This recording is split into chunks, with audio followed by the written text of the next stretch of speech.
everyone. Let's cooking time. It's cooking time, mga ka-cooking ina. Mga ka-cooking ina. Magluluto tayo ngayon ng lumpiang sariwa. Masarap yan guys, lalo na ngayon. Sunod-sunod ang pagkain ng karne, kaya gulay tayo guys, healthy.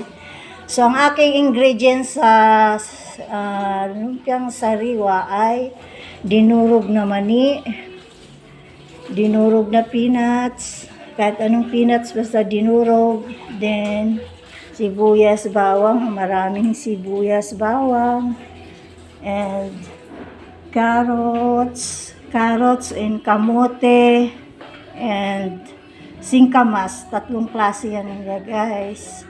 Dinlagyan din natin ng Baguio beans. So, ayan ang litos ko. Ayan, litos namin yan. Ayan, ang dami yan guys.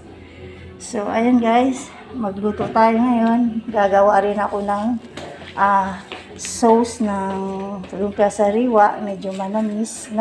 Kaya, ito may cornstarch, then lagyan natin ng kunting sugar, then optional magic sarap sa aking lumpiang sariwa.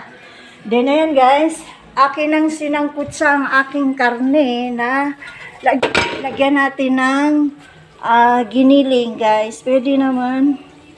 So kung gusto niyo lang lagyan ng giniling, sinangkot sa ko na yan guys, ibig sabihin pinakulo ko siya sa sarili niyang mantika, sarili niyang tubig. Ayan guys.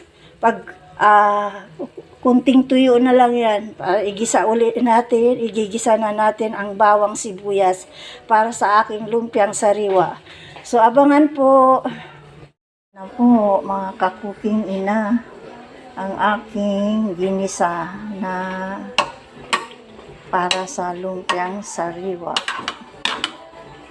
So, ito guys, sinangkutsa ko muna yung giniling. Then, nung natuyo yung giniling, ay ginisa ko yung bawang sibuyas. Then, lahat ng ricado, kagaya ng singkamas, Baguio beans, carrots, sabay-sabay ko nang nilagay. Then, palalambutin at babalutin na natin sa lumpia wrapper. So, gagawa tayo ng sauce ng